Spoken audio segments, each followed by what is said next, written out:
So we talked a little bit about veganism, and we talked about minority experiences some. Would you say that you connect your Kung Fu and your spirituality and that practice with veganism? I do. It actually was the reason I went. Oh, okay. Became interested in veganism. Because my Kung Fu instructors are both vegan. Okay. And they've kind of approached it from a health aspect. That's pretty awesome. They're both vegan. Yeah. They've been vegan for about 20 years now. Okay. They did it for their daughter. Okay. Mostly, and then they learned again about the animal cruelty and things behind that. So they've talked a lot about it in class about the health aspects. And it finally clicked for me is when I overheard Master David talking to a student about dairy, and he's like 30% of your milk is pus, and I'm like, oh yeah. Yeah, I was like, what? Right. And that's when I was like, okay, I'm gonna start, exploring it. And, it took me a few years after that, and I wish I did it sooner. After they mentioned it. Okay. Because it's probably what most people go through. What am my family going to think? What's one of my friends going to think? I'm not going to be different from everybody, and so it took me some time to do it. But again, I think like every vegan says, they're glad they did it, and I wish they did it sooner. Just sooner, right? So when you got into it, then you said they were talking a lot about health. Did that then become the transition point for you? Or? And that was for me. I just wanted to see. I didn't really have any health issues at the time, but I just wanted to see, what would it do for me, and I felt, more energetic and, just felt better overall. Okay. And so I started getting into it. They had the Veg Fest out in Colorado. We would do demos when I was out there. And when I ended up moving out here and opened up my school, I found out we were having a Veg Fest for the first time. Oh, yeah. I wanted to get involved. It's quite large. Yeah. And it ended up being the first Veg Fest in North Carolina, in the Raleigh area of North Carolina. So I, set it up to I did demos, and that's why I started meeting more people in the vegan community. Yeah. And I've worked with you some in activism. Yeah. It's obviously not stopped there at health. How did that transition happen? What else has it become for you now? It is more now. Not just the health, and I think that's kind of gone at the bottom of the list. It's more about the animal rights now. I've gotten into activism. I met some, people from different groups like Vegans for Peace, Direct Action Everywhere, North Carolina Farm to Animal Save. Going to what really made the activism really strong for me, wanted me to do it more, was going to see the animals. Going to themselves, physically in person, seeing them. How did you do that first? It was basically through North Carolina Farm to Animal Save. After I started getting to meet more of the vegans and everything, they started talking about going to the vigils. Vigils. What is a vigil like? So it's basically we'll go to a slaughterhouse and we'll see transport trucks passing by. In this case, it was pigs for my first one. And we'd hope that the truck driver, of course, stops and will try to provide some comfort for the animals, whether it's water, food. The pigs or even the chickens. I don't think we've done food for them, and it depends on the time of year too. Because if it's cold or anything, we don't want to spray water on them. And, it's not going to be good comforted, not comforted at all. So, and then also just documenting their conditions too. And why I really wanted to go was so I can tell people about it, because it's easy to send a documentary or send a link, and when you give people that kind of information, it's not personal for one, and they're always like, well, it's just a one-off, right? But when you go and see it yourself, I think it really helps you to speak for them. You can see what they're going through. You can see it in their eyes. You can amplify the experiences that you're saying there. Right. So are there other ways so you just mentioned the vigil, that's one space where you were able to see them. Are there other places where you've been able to make that connection more personal? In terms of with the animals, it's mostly just been the vigils. Mostly the vigils. And I've been to farm sanctuaries, and that's where sanctuaries were kind of where I first started learning about the other side. I went to go see Piedmont Farm Animal Refuge was the first. Which is nearby, right? That's in the triangle? It's about 30 minutes from the Raleigh area.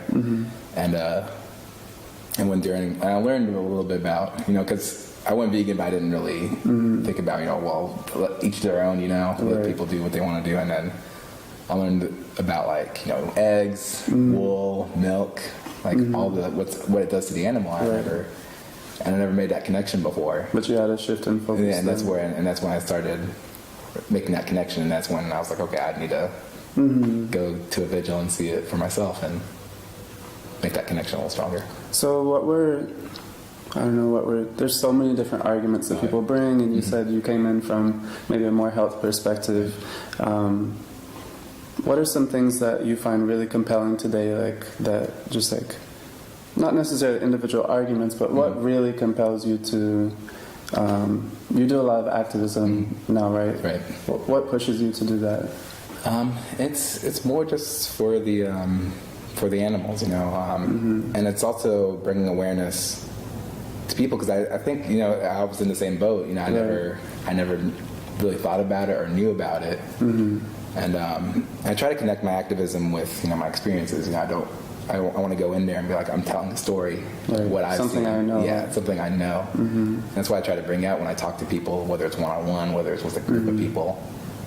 So what are some of those things that you might tell people about then? Like, I basically just tell them my story, you know, and kind of recently at work, one of the things I've done is, you know, I've been kind of surprised, you know, people usually aren't open, but I've had a lot of people kind of open up, and I'm going to, first was, you know, the sanctuary, you know, going to the sanctuaries and kind of getting to know the animals, and then talking about, you know, movies like Cowspiracy, you know, just talk about the sustainability. To let people know about these resources. Yeah, and these are the kind of resources that I'll give, or, you know, the health aspect of it as well. And then, of course, what I've seen with the animals. So what is some of that? Just to be like more graphic or more just, I guess, direct, because I think a lot of times even vegans, like, who've transitioned, a lot of times they don't connect it to something very literal, but we've had the privilege of meeting all these individuals at Sanctuary. So what's something that you've been able to see that you think like other vegans or people in general have not been able to witness? And I think it varies from person to person, you know, because I think everyone has their own, I guess, what connects with them, you know. For me, seeing the animals and, you know, seeing their pain and seeing what they're going through, and knowing what even the people are going through in those areas too, is what really hit me, and I try to resonate that, you know, with other people.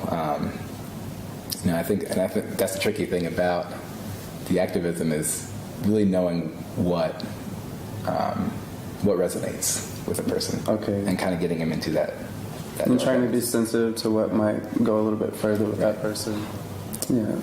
So, what are some things that you see as far as how, I think we see a lot of media of suffering, and we talk a lot about the really painful realities, and I think that's really important. Obviously, you've mentioned that as being important to you as well. But I think also being able to engage in sanctuaries for me has been really healing to see something different. Have you experienced something similar with yourself? Yeah, and it's definitely, going to a sanctuary does bring some hope. Yeah, you know, when you go to, you know, a vigil or seeing the animals suffer, you know, even when people just want to be blind and don't care, you know, it's very disheartening, and you almost lose faith in people a lot of times. Right.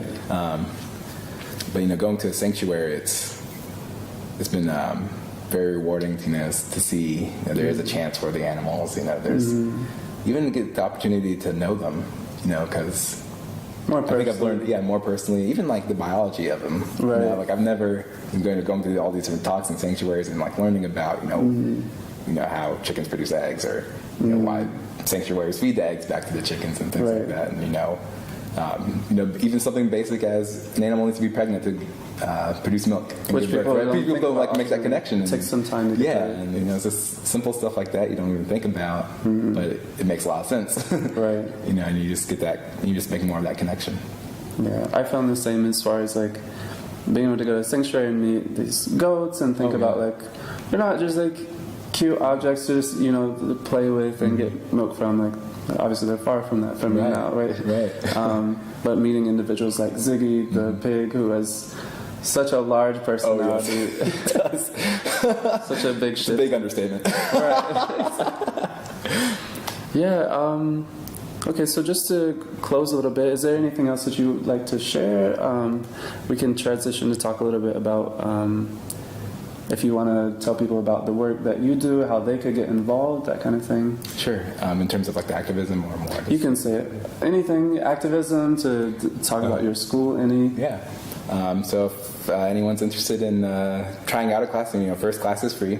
Okay. Wherever. So name of the school is Chinese Shaolin Center of Raleigh. This is Raleigh, North Carolina. Raleigh, North Carolina. So we're right on the Raleigh-Cary border near South Hills Mall area. My website's www.shaolinnc.com. Okay, I should give you that. Okay, yeah, we'll post links to this. Put some links in. Things like that. And from there, if I meet you in person, I'll be happy to give you resources on how to get involved with activism, or if you just want to be educated a little bit more, on give you some documentaries, or I'll even take you out to a vigil or a sanctuary. Right? We are always down to go to. That's right. All of these. Yes, absolutely.